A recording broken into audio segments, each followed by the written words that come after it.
Hello my dear students, चलिए फिर हम स्टार्ट करते हैं हमारा चैप्टर नंबर 14 ऑसिलेशन। और ऑसिलेशन का सबसे पहला टॉपिक हमारे पास में आता है पीरियोडिक मोशन। हमको देखना है पीरियोडिक मोशन क्या है। सबसे फर्स्ट टॉपिक हम देखेंगे पीरियोडिक मोशन। तो पीरियोडिक मोशन क्या चीज होती है, सबसे पहले हम बात करेंगे।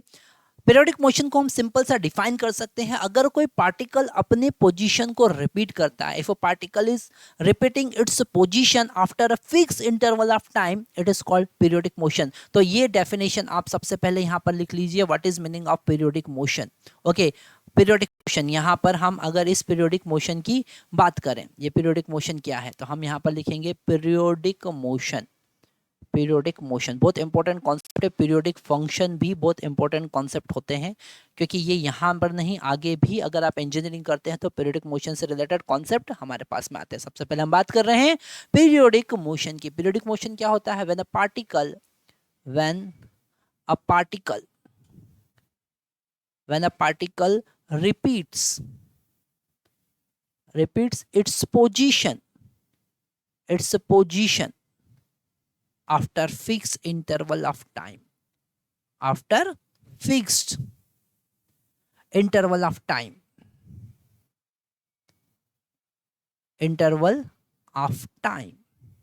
is called periodic motion, and that fixed time interval is called time period. हाँ, तो ये भी बहुत इंपॉर्टेंट है जो लिखना है। And that fixed time interval जिसके बाद में वो पोजीशन को रिपीट करेगा is called टाइम पीरियड। क्या कहेंगे उसको? Time period. उसको हम कहेंगे उसका टाइम पीरियड। ओके, तो जब वो टाइम जिसमें वो एक साइकिल कंप्लीट करता है उसे हम कहेंगे उसका टाइम पीरियड। इससे रिलेटेड हम फ्रीक्वेंसी के कॉन्सेप्ट को भी देख सकते हैं। फ्रीक्वेंसी को हम डिफाइन करेंगे number of cycle complete in 1 second. 1 second में कितने साइकिल वो कंप्लीट कर रहा है उसको हम कहेंगे, उसको हम क्या कहेंगे? उसको हम कहेंगे फ्रीक्वेंसी। तो यहाँ पर सबसे पहले हम पीरियोडिक मोशन की बात करते हैं। और पीरियोडिक मोशन में हम देख रहे हैं जब अपने एक फिक्स इंटरवल के बाद में वो अपनी पोजीशन रिपीट कर रहा है, तो इसको इक्वेशन के फॉर्म में भी लिख सकते हैं। मान लेते हैं किसी टाइम टी पर उसका पोजीशन एक्स टी है ना, और after T time interval, capital T time period को हम कैपिटल टी से डिनोट कर रहे हैं। ओके, तो after capital T time interval उसका पोजीशन वापस से एक्स टी हो रहा है, वापस से वही हो रहा है, तो हम लिख सकते हैं x T plus capital T. Okay, capital T के बाद में भी वही होना है। ओके, हम यहां पर लिख सकते हैं 2t के बाद में भी वही होना है, तो आप लिख सकते हैं x T plus 2t। Okay, 2t के बाद में भी वही आ रहा है, एक्स टी प्लस 3t, वापिस से वही है ना। मतलब हर एक कैपिटल टी के बाद में वापिस से वो एक्स टी पोजिशन पर आ रहा है जहां पर टी पर था। यहां पर लिख सकते हैं हम X T plus capital N T, capital T. तो यहां पर हम बार बार एन टाइम इंटरवल के बाद में भी वापस एक्स टी ही हो गया, फंक्शन एक्स टी ही हो गया। तो यहां पर हम लिख सकते हैं general equation of periodic motion, you can write X T is equal to X T plus capital N T. यहां पर कैपिटल एन क्या है? कैपिटल एन इंटीजर है, 1 हो सकता है, 2 हो सकता है, 3 हो सकता है, कुछ भी हो सकता है। Okay, integer number. तो ये इक्वेशन है पीरियोडिक मोशन की। पीरियोडिक मोशन के एग्जाम्पल आपके पास में बहुत सारे हैं, ठीक है। आप वीडियो को पॉज कीजिए और आंसर दीजिए कमेंट बॉक्स में कि पीरियोडिक मोशन के क्या क्या एग्जाम्पल हो सकते हैं। ओके, तो यहाँ पर हमारे पास में सबसे पहला एग्जाम्पल है motion of planets, motion of satellite. Okay, तो हमारे पास में पहला एग्जाम्पल है प्लैनेटरी ऑब्जेक्ट जो होते हैं, motion of planets. Okay, motion of satellite, ठीक है, मोशन ऑफ सैटेलाइट। सैटेलाइट का जो मोशन होता है वो पीरियोडिक मोशन होता है। Okay, motion of satellites, okay, periodic motion होता है। ओके, अगर हम सर्कुलर मोशन की बात करें, है ना, body performing circular motion, body performing circular motion, body performing circular motion is periodic motion. Okay, यहाँ पर हम पेंडुलम की बात करें, हम बात करें पेंडुलम, पेंडुलम का मतलब आपको पता है, अगर किसी फिक्स सपोर्ट से एल लेंथ के स्ट्रिंग से हमने कोई बॉब को कनेक्ट किया है तो इसका जो मोशन होता है वो होता है पीरियोडिक मोशन, और इसे हम ऑसिलेटरी मोशन भी कहेंगे। ओके, ऑसिलेटरी मोशन भी हम इसे कहेंगे। पेंडुलम है ना, स्प्रिंग ब्लॉक सिस्टम, अगर हमने किसी ब्लॉक से स्प्रिंग को कनेक्ट किया है और उसको डिस्प्लेस किया है तो वो एसएचएम सिंपल हार्मोनिक मोशन या ऑसिलेटरी मोशन परफॉर्म करता है, जिसे हम पीरियोडिक मोशन कहते हैं। बहुत सारे हमारे पास एग्जांपल है, ठीक है। जैसे आपने एक YouTube, fluid in YouTube, fluid in YouTube, YouTube में हमने लिक्विड फिल कर दिया, हमारे पास में कोई यूट्यूब है, ठीक है, ऐसा यूट्यूब है, उसमें हमने लिक्विड फ्लो फिल किया है और एक साइड हम यहाँ पर उसमें एयर ब्लो करते हैं तो वो लिक्विड जो है वो एसएचएम परफॉर्म करता है। और भी बहुत सारे एग्जांपल है, अगर हमने किसी वाटर सरफेस पर एक वुडन ब्लॉक रखा और उसको वर्टिकल डाउनवर्ड डिस्प्लेस किया तो वो एसएचएम परफॉर्म करेगा, वो ऑसिलेटरी मोशन परफॉर्म करेगा। अब यहाँ पर आपने ध्यान से सुना, मैं बार बार एसएचएम एसएचएम एसएचएम का यूज कर रहा हूँ क्योंकि वही सबसे इंपॉर्टेंट कॉन्सेप्ट है जो हम आगे देखने वाले हैं, सिंपल हार्मोनिक मोशन, और वो पीरियोडिक मोशन है, ऑसिलेटरी मोशन है। ओके, यहाँ पर एक इंपॉर्टेंट कॉन्सेप्ट हमको और देखना है, what is meaning of oscillatory motion. तो ये सारे कॉन्सेप्ट लिखने के बाद आप ऑसिलेटरी मोशन का डेफिनेशन लिखिए, ऑसिलेटरी मोशन क्या होता है। तो मेरे प्यारे बच्चों, नेक्स्ट टॉपिक हमारे पास में आता है what is meaning of oscillatory motion, और उसी से रिलेटेड हम सिंपल हार्मोनिक मोशन के कॉन्सेप्ट को समझेंगे, ठीक है। अब हम लिख रहे हैं ऑसिलेटरी, ऑसिलेटरी मोशन क्या चीज है। ऑसिलेटरी मोशन एक पीरियोडिक मोशन है, ये तो हम समझ ही चुके हैं, ठीक है। ऑसिलेटरी मोशन क्या है, एक पीरियोडिक मोशन है, और पीरियोडिक मोशन में, ऑसिलेटरी मोशन में एक मीन पोजीशन होता है ना, एक मीन पोजीशन है, यहाँ पर हम इसको x इक्वल टू 0 लिखते हैं और ये है उसका मीन पोजीशन, क्या है, मीन पोजीशन। और यहाँ पर दो एक्सट्रीम पोजीशन होती है, दो एक्सट्रीम पोजीशन होती है। एक्सट्रीम पोजीशन में है ना, जब उसका वेलोसिटी यहाँ पर आके 0 हो जाएगा, x इक्वल टू प्लस ए और x इक्वल टू माइनस ए, तो कोई बॉडी यहाँ मीन पोजीशन से इन एक्सट्रीम पोजीशन के बीच यहाँ पर आती है, फिर नेगेटिव वे पे जाती है और ऑसिलेशन परफॉर्म करती है, ऐसे आएगा फिर ऐसे जाएगा फिर ऐसे आएगा, ऐसे ऐसे ऑसिलेशन परफॉर्म करती है, that is called oscillatory motion. To and fro, when a body moves to and fro, body moves to and fro about a mean position, is called mean position is called oscillatory motion। उसमें mean position होती है और mean position के दोनों तरफ वो to and fro motion perform करता है, उसे हम कहेंगे oscillatory motion. These are extreme position, इनको हम क्या कहेंगे, एक्सट्रीम पोजीशन। ये सारे कॉन्सेप्ट बहुत इंपॉर्टेंट है जो आपको लिख लेना है ना, इसी से आप आगे के कॉन्सेप्ट समझेंगे। Okay, these are called extreme position. अब यहाँ पर एक और इंपॉर्टेंट कॉन्सेप्ट आता है, हमने क्या देखा, हमने ऑसिलेटरी मोशन देखा, हमने पीरियोडिक मोशन देखा। ऑसिलेटरी मोशन के एग्जांपल भी हम देख चुके हैं, जैसे सिंपल पेंडुलम की बात करें, हम यहाँ पर यूट्यूब में किसी लिक्विड की बात करें, है ना, यूट्यूब में हमने लिक्विड फिल कर दिया, एयर ब्लो किया, तो वो सिंपल हार्मोनिक मोशन या एसएचएम परफॉर्म करेगा, ठीक है। अगर हम वहाँ पर विस्कस फोर्स की बात नहीं करते हैं, किसी टाइप के डायरेक्ट फोर्स की बात नहीं करते हैं, तो ठीक है।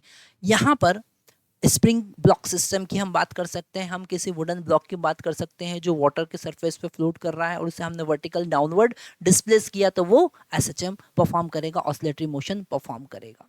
ओके, तो यहाँ पर हमने ऑसिलेटरी मोशन के एग्जांपल देखे, पर अब हमको एक इंपॉर्टेंट कॉन्सेप्ट लिख लेना है ना, उससे रिलेटेड डायरेक्टली क्वेश्चन आपके एग्जाम में आ सकता है। इंपॉर्टेंट कॉन्सेप्ट ये है, इस क्वेश्चन का आंसर आपको देना है कि क्या सारे पीरियोडिक मोशन ऑसिलेटरी मोशन है, क्या सारे ऑसिलेटरी मोशन पीरियोडिक मोशन है, ठीक है, क्या वाइस वर्सा। तो यहाँ पर ये इंपॉर्टेंट पॉइंट आपको लिख लेना है और उससे पहले वीडियो को पॉज करना है और इस क्वेश्चन का आंसर आपको कमेंट बॉक्स में लिखना है। क्या क्वेश्चन ये है कि क्या सारे पीरियोडिक मोशन ऑसिलेटरी मोशन होते हैं, क्या सारे ऑसिलेटरी मोशन पीरियोडिक मोशन होते हैं, ऑसिलेटरी मोशन पीरियोडिक मोशन, ठीक है। आंसर ये है, वीडियो को ऑन कीजिए, और अब आपका आंसर ये है कि सारे ऑसिलेटरी मोशन पीरियोडिक मोशन होते हैं, पर सारे पीरियोडिक मोशन ऑसिलेटरी मोशन नहीं होते हैं। पहले ये लिख लीजिए, क्या लिखना है आपको? ऑल ऑसिलेटरी मोशन, हम कलर चेंज कर लेते हैं, व्हाइट कलर ले लेते हैं यहाँ पर, ठीक है। All oscillatory motion, oscillatory motion are periodic, but vice versa is not true. But second point आपको लिखना है, but all periodic motion, all periodic motion is not oscillatory, is not oscillatory, ठीक है। एग्जाम्पल देखते हैं। एग्जाम्पल, हम अगर planet के मोशन की बात करें, ठीक है, एग्जाम्पल है हमारे पास प्लैनेटरी मोशन, प्लैनेटरी मोशन। तो यहां पर planetary motion are periodic, periodic होते हैं, ठीक है, बट नॉट ऑसिलेटरी, ऑसिलेटरी नहीं होते हैं, ठीक है ना। जितने भी ऑसिलेटरी मोशन है सबके सब पीरियोडिक मोशन होते हैं, पर ऑसिलेटरी मोशन, सारे पीरियोडिक मोशन ऑसिलेटरी मोशन नहीं होते हैं। ये इंपॉर्टेंट पॉइंट आपको लिखना है। यहां पर हमने देखा what is meaning of periodic motion, what is meaning of oscillatory motion. हम थोड़ा सा वापस से कॉन्सेप्ट को समराइज करते हैं। Periodic motion, when particle repeats its position after a fixed interval of time, it is called periodic motion, and this periodic motion having one time period, that is called time interval, fixed time interval after which it is repeating its position. That fixed interval of time is called time period. Okay, oscillatory motion एक example है periodic motion का, एक special case है periodic motion का, जिसमें particle एक mean position के about to and fro motion perform करती है। यहाँ पर दो एक्सट्रीम पोजीशन होती है, एक मीन पोजीशन होती है। ओके, और यहाँ पर उससे सबसे ज्यादा इंपॉर्टेंट कॉन्सेप्ट आपको याद ये रखना है कि सारे ऑसिलेटरी मोशन पीरियोडिक मोशन होते हैं, पर सारे पीरियोडिक मोशन ऑसिलेटरी मोशन नहीं होते हैं, ठीक है। जैसे एग्जांपल हमने देखा। अब हम बात कर रहे हैं एसएचएम की सिंपल हार्मोनिक मोशन। आपकी स्क्रीन पर यहाँ टॉपिक लिखा हुआ है सिंपल हार्मोनिक मोशन, ठीक है। अब सिंपल हार्मोनिक मोशन एक ऑसिलेटरी मोशन है, पर वो एक स्पेशल केस है ऑसिलेटरी मोशन का, ठीक है, एक स्पेशल केस है ऑसिलेटरी मोशन का। यहां पर आपको पता चलेगा कि सिंपल पेंडुलम को सिंपल पेंडुलम क्यों कहते हैं। पेंडुलम, जो हम कंपाउंड पेंडुलम की बात करते हैं या हम पेंडुलम की बात करते हैं, उसमें और सिंपल पेंडुलम में क्या डिफरेंस है। ओके, तो यहाँ सिंपल पेंडुलम को सिंपल पेंडुलम क्यों कहते हैं, सिंपल हार्मोनिक मोशन का क्या मतलब है, हम यहाँ पर देखने वाले हैं, ठीक है। तो हम नेक्स्ट स्लाइड पर जाते हैं। तो मेरे प्यारे बच्चों, हमने यहाँ पर देखा ऑसिलेटरी मोशन क्या चीज होती है, ठीक है। ऑसिलेटरी मोशन में हम एक मीन पोजीशन की बात करते हैं, हम यहाँ पर एक्सट्रीम पोजीशन की बात करते हैं, और हमने सबसे ज़्यादा इंपॉर्टेंट एक केस देखा कि सारे ऑसिलेटरी मोशन पीरियोडिक मोशन होते हैं, पर सारे पीरियोडिक मोशन ऑसिलेटरी मोशन नहीं होते हैं। ये हम कॉन्सेप्ट देख चुके हैं। अब ऑसिलेटरी मोशन से रिलेटेड कुछ कॉन्सेप्ट हम देखेंगे। पीरियोडिक मोशन से रिलेटेड, ऑसिलेटरी मोशन से रिलेटेड हम कुछ कॉन्सेप्ट देख रहे हैं, ठीक है। तो यहाँ पर सबसे पहला कॉन्सेप्ट हमारे पास में आता है टाइम पीरियड का। सबसे पहला कॉन्सेप्ट क्या आता है, टाइम पीरियड का, जो हम डेफिनेशन में ही बता चुके हैं, ठीक है। यहाँ पर सबसे फर्स्ट कॉन्सेप्ट हमारे पास में आ रहा है टाइम पीरियड। सबसे पहला कॉन्सेप्ट हमारे पास में आ रहा है टाइम पीरियड। टाइम पीरियड क्या होता है, ठीक है। हमने पीरियोडिक मोशन को डिफाइन किया। पीरियोडिक मोशन या फिर ऑसिलेटरी मोशन का, पीरियोडिक मोशन का एक स्पेशल केस है, उसमें हमने डिफाइन किया, repeat particle repeats its position after fix interval of time, that fix interval of time is called time period. Okay, है ना। अगर हम पीरियोडिक मोशन की बात करते हैं तो हम लिखेंगे अ पार्टिकल, लिखेंगे particle repeats its position after fixed interval of time, after fixed interval of time is called time period. That fixed interval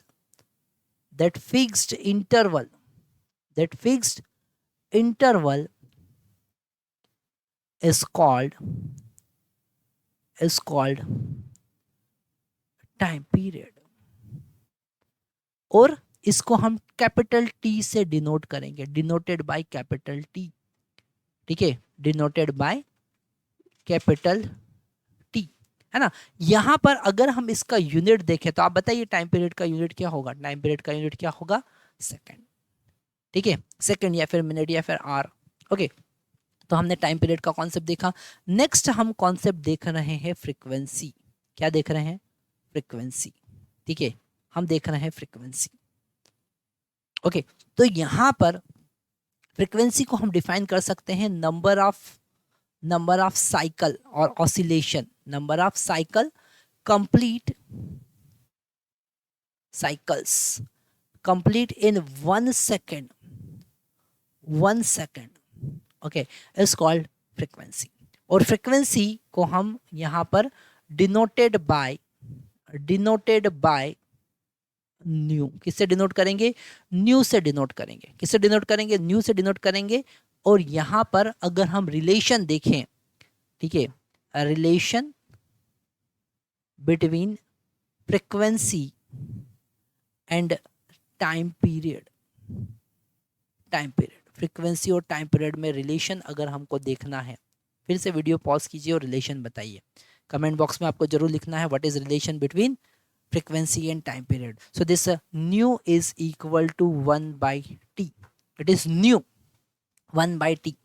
अब सबसे बड़ा क्वेश्चन ये आता है कि आप इसको nu is equal to 1 by t कैसे लिख सकते हैं, ठीक है। फिर से आपको वीडियो को पॉज करना है और कमेंट बॉक्स में बताना है कि how you can find this relation nu is equal to 1 by t. We can derive this equation but we are not deriving right now. हम यहाँ पर डिराइव नहीं कर रहे हैं, आपको बताना है how you can write this frequency is equal to 1 by t.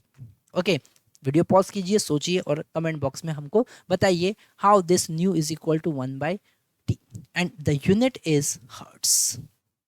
किस में मेजर करेंगे, हर्ट्स में मेजर करेंगे। What is the unit of frequency, that is hertz, 1 by second, that is hertz 1 by second। Okay, hertz is equal to क्या होता है, second inverse, क्या होता है, सेकेंड इनवर्स। तो कोई आपसे कहे कि what is the dimension formula for frequency, है ना, कोई आपसे कहे कि what is the dimensional formula for frequency, तो आप लिखेंगे t-1, क्या लिखेंगे, t-1। डायमेंशन फॉर्मूला फ्रीक्वेंसी का क्या है, t-1। So again listen carefully. This frequency is the number of time period, number of cycle per second. How many cycle complete in 1 second, that is called frequency. And the relation between the time period and frequency is equal to nu is equal to 1 by t, and the unit of frequency is hertz, that is equal to 1 by second, that is equal to t inverse. Okay, तो ये हमने यहाँ पर frequency के concept को देखा। Okay, अच्छा, यहाँ पर हमारे पास में और भी कुछ concept आते हैं। जैसे हम बात करते हैं एंगुलर फ्रीक्वेंसी की, हम बात करते हैं फेज की, ठीक है। तो उससे रिलेटेड और हम कॉन्सेप्ट देखते हैं नेक्स्ट स्लाइड में, ठीक है। तो मेरे प्यारे बच्चों, यहां पर हम बात कर रहे हैं फेज की, ठीक है। अगर हम पीरियोडिक मोशन की बात करें, अगर हम ऑसिलेटरी मोशन की बात करें, तो एक बहुत इंपॉर्टेंट पॉइंट हमारे पास में आता है, उसे हम कहेंगे फेज, ठीक है। हमने यहाँ पे कहा कि किसी भी पीरियोडिक फंक्शन को या फिर किसी भी ऑसिलेटरी फंक्शन को हम हार्मोनिक फंक्शन या साइनसोइडल फंक्शन के फॉर्म में रिप्रेजेंट कर सकते हैं। तो हम यहाँ पर उसको रिप्रेजेंट कर रहे हैं साइन के फॉर्म में, ठीक है। हमने यहाँ पर किसी भी फंक्शन को रिप्रेजेंट किया साइन के फॉर्म में, तो आप लिखेंगे y is equal to a sine y i। Okay, आपने उसको साइनसोइडल फंक्शन की हेल्प से रिप्रेजेंट किया। ये क्या है, साइनसोइडल फंक्शन, साइनसोइडल फंक्शन। ऐसे ही कॉस के फॉर्म में भी आप रिप्रेजेंट कर सकते हैं। ओके, तो ये जो फाई आई है, ये होता है ओमेगा टी प्लस फाई, और इट इज कॉल्ड, इसको हम कहेंगे इंस्टेंटेनियस फेज, इंस्टेंटेनियस फेज, इसे हम कहेंगे इंस्टेंटेनियस फेज। जैसे अगर हमने यहां पर एक पीरियोडिक फंक्शन को रिप्रेजेंट किया, या ऑसिलेटरी फंक्शन का displacement y with respect to time हमने रिप्रेजेंट किया। ओके, तो हम यहाँ पर एक साइनसोइडल फंक्शन बनाएंगे। ये साइनसोइडल साइन वेव हमने बनाई, ठीक है, ये पीरियोडिक फंक्शन है, ओके, या ऑसिलेटरी फंक्शन है। तो यहाँ पर ये जो पॉइंट P है, ये जो स्टार्टिंग पॉइंट है, यहाँ पर फेज कितना है, इंस्टेंटेनियस फेज उसका 0 है। अगर वो मैक्सिमम पोजीशन पे गया तो आपको पता है ओमेगा यहाँ पर फाई आई का मैक्सिमम वैल्यू कब होगा, जब वो π/2 पर होगा। तो मैक्सिमम पोजीशन पर फेज का वैल्यू है π/2। ओके, यहाँ पर हम देखें तो फेज का वैल्यू है पाई, वो अगेन 0 पर आया, यहाँ पर वापस से मैक्सिमम वैल्यू पर पहुंचा तो फेज का वैल्यू है 3π/2, 270 डिग्री। वापस से 0 हुआ, एक साइकिल कंप्लीट किया तो फेज का वैल्यू हो गया 2π। तो हर एक टाइम इंटरवल के बाद देखो, यहाँ पर t इक्वल टू 0 से स्टार्ट हुआ था, यहाँ पर कैपिटल T पर पहुंचा। हर एक फेज टाइम पीरियड के बाद फेज चेंज होता है 2π का, ठीक है। तो ये है इंस्टेंटेनियस फेज, ठीक है, इसे हम कहेंगे इंस्टेंटेनियस फेज। ओके, अगर ऐसे ही रिप्रेजेंट करते हैं पीरियोडिक फंक्शन को, हम ऐसे ही साइनसोइडल फंक्शन की हेल्प से रिप्रेजेंट कर सकते हैं। दूसरे भी फंक्शन हम यूज कर सकते हैं, पर मैक्सिमम केसेस में साइनसोइडल फंक्शन ही हम यूज करते हैं। जैसे सिंपल हार्मोनिक मोशन तो साइनसोइडल फंक्शन, आगे हम जाके देखेंगे simple harmonic motion, sinusoidal function आप यूज करते हैं, हार्मोनिक फंक्शन आप यूज करते हैं, ठीक है। ऐसे ही उनको रिप्रेजेंट करते हैं साइन के वेव से या कॉस की वेव से, ठीक है। तो ये आपको फेज का मतलब समझ में आया, अलग अलग पॉइंट पर फेज क्या है। जैसे अगर ये पॉइंट 1 है, ये पॉइंट 2 है, तो अगर कोई आपसे कहे कि what is the phase difference between 1 and 2, तो क्या लिखेंगे, ठीक है, हम लिखेंगे phase difference phase difference between 1 and 2, पहले पॉइंट और दूसरे पॉइंट, ये पॉइंट नंबर 1 था और ये पॉइंट नंबर 2 था, इन दोनों के बीच का फेज डिफरेंस कितना है, तो आप लिखोगे phase of 2 minus phase of 1, मतलब phase difference is equal to π/2 minus 0, okay, that is equal to π/2। अगर मैं आपसे कहूं कि first point, let us consider it is point number 3, this 2π is point number 3. So again you have to pause the video and give the answer. What is the phase difference between point number 1 and point number 3? ठीक है, question is that, question is phase difference between 1 and 3, ठीक है ना, ये question mark है, ये आपको feel करना है, खुद आपको लिखना है। और कमेंट बॉक्स में अगर आप इसका आंसर देंगे तो हमको बहुत ही खुशी होगी, हमको पता चलेगा कि आपको सारे कॉन्सेप्ट समझ में आ रहे हैं। तो यहाँ पर हमने इंस्टेंटेनियस फेज की बात की, और ये जो फाई है, ठीक है, अगर हमने यहाँ पर at t equal to 0 this phi I is equal to phi, it is called initial phase. इसको हम क्या कहेंगे, इनिशियल फेज, इसको हम कहेंगे initial phase. t equal to 0 पर, हम यहाँ पर t इक्वल टू 0 पर इनिशियल फेज 0 है, पर अगर हमने लिखा y इज इक्वल टू, जरा ध्यान से समझना, हम एग्जाम्पल की हेल्प से आपको बहुत अच्छे से समझा रहे हैं। अगर आपने लिखा y is equal to a cos omega t, तो इसको आप क्या लिख सकते हैं, y is equal to a sin omega t plus π/2 लिख सकते हैं ना। ट्रिग्नोमेट्रिक आपको थोड़ा सा ध्यान से समझना पड़ेगा। Sine π/2 minus theta cos theta होता है, प्लस कॉस थीटा होता है, सेकंड क्वाड्रेंट में साइन पॉजिटिव होता है, प्लस कॉस थीटा आप लिखेंगे, और यहां पर कॉस को आप साइन के फॉर्म में लिख सकते हैं। तो initial phase phi is equal to π/2 आया। मतलब कि अगर साइन और कॉस के बीच का फेज डिफरेंस की आप बात करेंगे, बहुत इंपॉर्टेंट, बहुत ज्यादा इंपॉर्टेंट मैं कॉन्सेप्ट आपको बता रहा हूं जो आपको ध्यान से समझना है। अगर साइन और कॉस के बीच का फेज डिफरेंस आप देखेंगे तो π/2 होता है। कितना होता है, π/2 होता है। तो यहां पर इनिशियल फेज π/2 आ गया। कॉस की वेव फॉर्म का इनिशियल फेज कितना होता है, π/2। ओके, तो यहां पर ये इंपॉर्टेंट पॉइंट तो लिख ही लेना चाहिए। आप सबसे पहले आप वीडियो पॉज कीजिए और ये पॉइंट लिखिए। क्या पॉइंट लिखेंगे, सबसे पहले ये पॉइंट लिखेंगे आप यहां पर कि फेज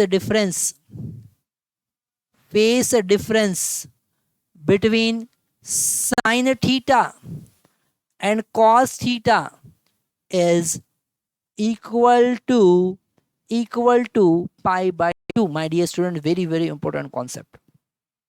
मैं आपको बता रहा हूँ जो कॉन्सेप्ट मैं आपको लिखवा रहा हूँ आपके जेई के एग्जाम में एज इट इज छपने वाला है, ठीक है।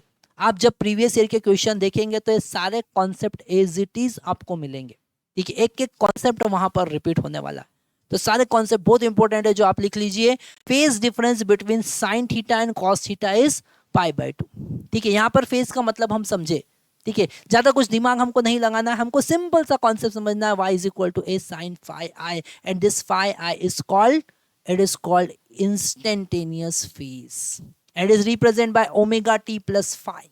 It is represented by omega t plus phi. That's why this omega is called angular frequency, that is phase change per second. अगर हम इसको डिफरेंशिएट करेंगे तो हमारे पास ओमेगा का वैल्यू क्या आएगा, D phi by D T. Okay, तो वही कॉन्सेप्ट हम आगे देखने वाले हैं, what is meaning of angular frequency. Okay, तो मेरे प्यारे बच्चों फिर से यहाँ पर हम नेक्स्ट स्लाइड पर जा रहे हैं। यहाँ पर हम बात करेंगे what is meaning of angular frequency. अभी हमने क्या देखा, अभी हमने देखा what is meaning of phase. What is meaning of phase, phase को कैसे आप डिफाइन करेंगे, that is the angular position, उसको हम कहेंगे एंगुलर पोजीशन। फेज को हम क्या कह सकते हैं, एंगुलर पोजीशन। तो हम लिखेंगे यहाँ पर फेज। हमने यहाँ पर क्या देखा, फेज। उसके बाद हमने देखा इंस्टेंटेनियस फेज, हमने देखा initial phase, this phi is called initial phase. ये हमने देखा कैसे आप फेज को समझेंगे, पर्टिकुलर टाइम पर फेज कैसे समझ सकते हैं। और फेज डिफरेंस बहुत ज़्यादा इंपॉर्टेंट है, फेज से ज़्यादा फेज डिफरेंस इंपॉर्टेंट है, ठीक है। क्योंकि हमारे पास में अलग अलग, जैसे वेलोसिटी की बात करें, डिस्प्लेसमेंट की बात करें, एक्सेलरेशन की बात करें, उसका फेज डिफरेंस कितना होता है वो हमको चेक करना होता है। साइन थीटा कॉस थीटा के फॉर्म में अगर आपने वेब फॉर्म को रिप्रेजेंट किया, फेज डिफरेंस कितना आएगा वो आपको देखना होता है। पाई बाई 4 अगर फेज डिफरेंस है तो इक्वेशन में क्या चेंज आएगा, डिस्प्लेसमेंट इक्वेशन वेव फॉर्म में क्या चेंज आएगा वो आपको यहाँ पर समझना होते हैं। इसलिए फेज का कॉन्सेप्ट बहुत इंपॉर्टेंट है जो हमने आज डिस्कस किया। अभी नेक्स्ट स्लाइड पर हम डिस्कस करने वाले हैं how you can define the angular frequency. तो हम अब लिखेंगे एंगुलर फ्रीक्वेंसी। क्या लिखेंगे, एंगुलर फ्रीक्वेंसी। ओके, कलर हमको चेंज कर लेना चाहिए। Angular frequency that is omega, that is omega. Colour हम यहाँ पर चेंज कर लेते हैं, व्हाइट कलर ले लेते हैं। Angular frequency omega that is phase change per second. कैसे लिखेंगे, phase change per second, okay, is called omega. हमारे पास इंस्टेंटेनियस फेज क्या आया था, that is equal to omega T plus phi. Okay, इसको अगर हम डिफरेंशिएट करें D phi I by D T तो ये था ओमेगा इंटू 1 प्लस 0। मतलब omega is defined as D phi by D T. Okay, instantaneous phase change per second is called omega, angular frequency. अगर हम इसका यूनिट की बात करें, इसकी यूनिट की बात करें तो इसका यूनिट होगा रेडियन पर सेकेंड। ओके, और अगर हम रिलेशन की बात करें, रिलेशन बिटवीन, ठीक है, relation between omega and capital T, ठीक है, रिलेशन बिटवीन, तो हमको पता है अगर एक साइकिल कंप्लीट होता है, मतलब यहाँ से ये साइकिल कंप्लीट हुआ, यहाँ पर पहुंचा, ठीक है, ये साइकिल कंप्लीट हुआ, तो यहाँ पर फाई इक्वल टू 0 था, यहाँ पर फाई इक्वल टू 2 पाई था। एक साइकिल कंप्लीट हुआ तो फेज का चेंज कितना आया, 2 पाई का। और टाइम का, यहाँ पर टाइम t इक्वल टू 0 था, यहाँ पर टाइम था कैपिटल T। एक साइकिल में 2 पाई का फेज चेंज आता है, ये पॉइंट भी लिख लीजिए। क्या लिख लीजिए, after completion of one cycle, after completion of one cycle या oscillation, one cycle, phase change is equal to 2 pi. एक साइकिल कंप्लीट होता है तो 2 पाई का फेज चेंज होता है, एक साइकिल कंप्लीट होता है तो 2 पाई का फेज चेंज होता है, ठीक है। तो यहाँ पर अगर हम ओमेगा की बात करें तो 2 पाई बाई टी होना है, that is very important relation, ठीक है। मैं आपको फिर से कह रहा हूं कि अगर ये सारे कॉन्सेप्ट आप याद कर लेते हैं, अगर कॉन्सेप्ट समझ लेते हैं, एक क्वेश्चन भी जेई का छूटने वाला नहीं है। Basic concept, only basic concept, basic logic sufficient to cross JEE, okay, to crack JEE, okay. Omega is equal to 2 pi by T, omega is equal to 2 pi by t and 1 by t is equal to nu. So relation between, again we can write the relation between omega and nu, ठीक है, relation between b oblique w between omega and nu. nu क्या है? Linear frequency. nu क्या है? Linear frequency, linear frequency जिसको hertz में major करते हैं। तो ओमेगा इज इक्वल टू 2 पाई और 1 बाई टी का वैल्यू न्यू पुट कर सकते हैं, okay, that is the relation, very important relation, okay. और इसी से रिलेटेड हम एसी के कॉन्सेप्ट भी समझेंगे। अगर आप यहाँ पर ये कॉन्सेप्ट समझ जाते हैं तो आपके एसी के कॉन्सेप्ट भी कवर हो जाएंगे। एसी का मतलब अल्टरनेटिंग करंट, जो क्लास 11th 12th में हमको देखने वाला है, देखना है हमको। चैप्टर नंबर 7 हम वहाँ पर देखेंगे, एनसीईआरटी पार्ट 1 का chapter number 7, that is alternating current. उसके बाद में चैप्टर नंबर 8 में हम देखेंगे इलेक्ट्रोमैग्नेटिक वेव्स, और इस इलेक्ट्रोमैग्नेटिक वेव्स में भी हम यही कॉन्सेप्ट यूज करने वाले हैं। इसके बाद का जो नेक्स्ट चैप्टर है that is waves, sound wave की बात करेंगे, है ना, हम मैकेनिकल वेव की बात करेंगे, हम स्ट्रिंग वेव की बात करेंगे, हम वाटर वेव की बात kरेंगे। तो यहाँ सब जितने भी वेव के कॉन्सेप्ट है, जितने भी ऑसिलेशन से रिलेटेड कॉन्सेप्ट है, उसमें ये सारे कॉन्सेप्ट भर भर के आने वाले हैं, जो आपको मिस नहीं करना है, ओके। तो हमने यहाँ पर क्या देखा? एंगुलर फ्रीक्वेंसी देखा। यहाँ पर हमने उनके इंटर रिलेशन देखा। इंटर रिलेशन क्या होते हैं? अगर हम रिलेशन बिटवीन ओमेगा और टी की बात करें, ओमेगा और न्यू की बात करें, तो ये बहुत इंपॉर्टेंट कॉन्सेप्ट यहाँ पर हमको डिस्कस करना है, जो हमने कर ली है, ठीक है। एक बार वापिस से सारे कॉन्सेप्ट को आप रिवाइज कीजिए, आपको हर एक कॉन्सेप्ट बहुत ईजिली समझ में आएगा। और हम अब नेक्स्ट बात करेंगे SHM की। What is meaning of simple harmonic motion? बच्चों, अगर हम यहाँ पर सिंपल हार्मोनिक मोशन की बात करें तो हम डिफाइन करेंगे व्हेन अ पार्टिकल परफॉर्म, ठीक है, हम डेफिनेशन लिख लेते हैं, उसके बाद डिस्कस करते हैं, ओके। तो डेफिनेशन में हमको क्या लिखना है? हमको लिखना है when a particle perform, SHM का डेफिनेशन हम लिख रहे हैं, SHM, okay.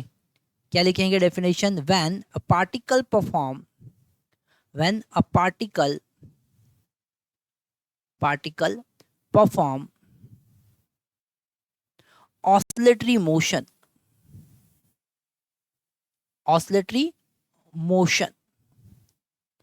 on a straight line, बहुत इंपॉर्टेंट कॉन्सेप्ट मैं आपको बता रहा हूं, ध्यान से समझना, on a straight line of a fixed amplitude, of constant amplitude,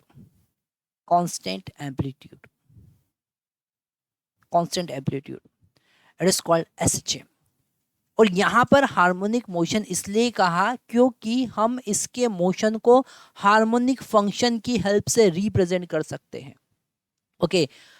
motion can represent, SHM can represent with harmonic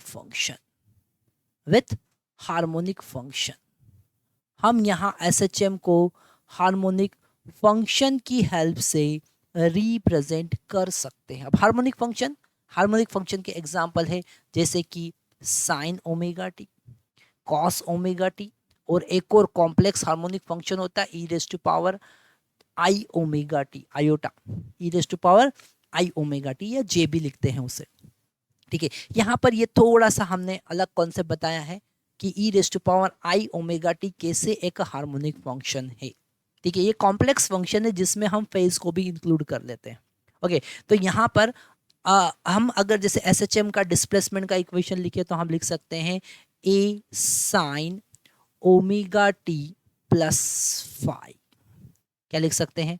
ये डिस्प्लेसमेंट का इक्वेशन है SHM का, बड़ा इंपॉर्टेंट कॉन्सेप्ट है, ध्यान से समझिए, ठीक है। हम अगर डिस्प्लेसमेंट की बात करें, डिस्प्लेसमेंट ऑफ SHM, ठीक है। अभी थोड़ा सा कॉन्सेप्ट समझिए, हम आपको इसको डिराइव करके भी बताएंगे, इसके कॉन्सेप्ट को और अच्छे से समझाएंगे। ठीक है। y is equal to a sine omega T plus 5, ये डिस्प्लेसमेंट का इक्वेशन है। यहाँ पर a को हम कहेंगे उसका एम्पलीट्यूड, क्या कहेंगे, एम्पलीट्यूड। एम्पलीट्यूड का क्या मतलब है, एम्पलीट्यूड का मतलब है maximum displacement, maximum displacement from mean position, maximum displacement from mean position, maximum displacement from mean position is called amplitude. ठीक है। यहां पर ओमेगा क्या चीज है, ओमेगा है angular frequency, angular frequency, omega क्या है, एंगुलर फ्रीक्वेंसी। ठीक है। और ये एंगुलर फ्रीक्वेंसी को हम डिफाइन करेंगे फेस चेंज पर सेकेंड, क्या कहेंगे, face change, face change per second. और इसको रेडियन पर सेकंड में हम मेजर करते हैं, किस में मेजर करते हैं, रेडियन पर सेकंड में। एम्पलीट्यूड को तो मीटर में मेजर करेंगे, किस में मेजर करेंगे, मीटर में। अगर वो डिस्प्लेसमेंट का एम्पलीट्यूड है तो मीटर में, वेलोसिटी का एम्पलीट्यूड है तो मीटर पर सेकंड में, जैसे इलेक्ट्रिक फील्ड का एम्पलीट्यूड है तो वोल्ट पर मीटर में। ठीक है। मैग्नेटिक फील्ड का एम्पलीट्यूड है तो उसे हम कहेंगे टेस्ला, उसको टेस्ला में मेजर करेंगे। ठीक है। ऐसे किसी का भी वो एम्पलीट्यूड हो सकता है, एम्पलीट्यूड का मतलब मैक्सिमम वैल्यू, मीन पोजीशन से मैक्सिमम वैल्यू। ओके। तो यहाँ पर ए देखा। अब ये सबसे इंपॉर्टेंट चीज यहाँ पर हमको दिख रही है फाई। ये फाई क्या चीज है, इस फाई को हम कहेंगे इनिशियल फेस, क्या कहेंगे, इनिशियल फेस, इनिशियल फेस। ठीक है। इसको हम कहेंगे इनिशियल फेस, मतलब t इक्वल टू 0 पर फेस कितना है, इनिशियल फेस कितना है। अब फेस से रिलेटेड कॉन्सेप्ट हम धीरे धीरे समझने वाले हैं। अभी तो हमने क्या देखा, एसएचएम क्या चीज होती है। एसएचएम सिंपल हार्मोनिक मोशन को हम हार्मोनिक फंक्शन की हेल्प से रिप्रेजेंट कर सकते हैं, sine theta cos omega T, sign omega T के फॉर्म में हम रिप्रेजेंट कर सकते हैं। इसी को भी हम कॉस के फॉर्म में भी लिख सकते हैं। ठीक है। पर दोनों में एक डिफरेंस है जो हम आगे आने वाले लेक्चर में डिस्कस करेंगे। ठीक है। इसीलिए हम बार बार कह रहे हैं कि आगे आने वाले लेक्चर बिल्कुल भी मिस नहीं करना है, अगर आप चाहते हैं कि आपका simple harmonic motion, oscillatory motion chapter number 14 बहुत अच्छा स्ट्रांग हो जाए तो। ओके। तो हमने यहाँ पर क्या देखा, सिंपल हार्मोनिक मोशन क्या होता है। अब हम नेक्स्ट बात करेंगे एसएचएम का कंडीशन क्या है, एसएचएम का कंडीशन क्या है ना, उससे रिलेटेड हम कॉन्सेप्ट देखने वाले हैं। नेक्स्ट हम बात करेंगे condition for SHM, condition for SHM. मेरे प्यारे बच्चों, अगर कोई पार्टिकल एसएचएम परफॉर्म करता है तो हमको केवल एक ही कंडीशन याद रखना है, वो कंडीशन है acceleration, acceleration of particle, acceleration is directly proportional to negative of displacement, negative of displacement. Acceleration is directly proportional to negative of displacement. ये आपको बहुत इंपॉर्टेंट कंडीशन याद रखना है। किसी भी पार्टिकल के मोशन के लिए अगर आपने acceleration is directly proportional to negative of displacement बता दिया तो आप डायरेक्टली कह सकते हैं कि वो एसएचएम परफॉर्म करेगा। आपको बिल्कुल नहीं सोचना है, कह देना है कि it is SHM. But if acceleration is directly proportional to displacement it is not SHM, वो SHM परफॉर्म नहीं करेगा, नेगेटिव साइन होना चाहिए क्योंकि उसको रिस्टोरिंग फोर्स मिलेगा वहां से। ये नेगेटिव साइन होना चाहिए। ठीक है। ये नेगेटिव साइन क्या रिप्रेजेंट कर रहा है, डायरेक्शन को रिप्रेजेंट कर रहा है। किसको रिप्रेजेंट कर रहा है, डायरेक्शन को रिप्रेजेंट कर रहा है। मतलब direction of acceleration is opposite to the displacement always, direction of acceleration is opposite to opposite to displacement, displacement के हमेशा अपोजिट होगी। ये बहुत इंपॉर्टेंट पॉइंट है जो आपको मैं बता रहा हूं। यहां पर आप लिख सकते हैं acceleration is directly proportional to negative of x, और जब प्रोपोर्शनली का साइन हटाएंगे तो एक कांस्टेंट आएगा जिसको हम लिखेंगे ओमेगा स्क्वायर। क्या लिखेंगे, ओमेगा स्क्वायर। तो it is the general equation of SHM. इसको हम लिखेंगे general equation of SHM, simple harmonic motion का जनरल इक्वेशन। जब कभी हमको टाइम पीरियड की बात करना हो, जब कभी हमको फ्रीक्वेंसी की बात करना हो, जब कभी हमको प्रूफ करना हो कि वो पार्टिकल एसएचएम परफॉर्म कर रहा है कि नहीं, तो हमको A is directly proportional to negative of displacement, A is equal to minus omega square x आपको बताना है। और ओमेगा क्या है यहाँ पर, omega is angular frequency, angular frequency. Okay, तो इसको हम रेडियन पर सेकेंड में मेजर करेंगे। ओके मेरे प्यारे बच्चों, यहाँ पर हम और कुछ बेसिक कॉन्सेप्ट समझेंगे एसएचएम से रिलेटेड, ऑसिलेशन से रिलेटेड। ठीक है, हम बेसिक कॉन्सेप्ट देखेंगे। यहाँ पर हम देखेंगे बेसिक कॉन्सेप्ट में सबसे पहला कॉन्सेप्ट की टाइम पीरियड क्या होता है। टाइम पीरियड क्या होता है ये हम देख चुके हैं। ठीक है, time required to complete one cycle, आप लिख सकते हैं it is time required, it is time required to complete one cycle, one cycle.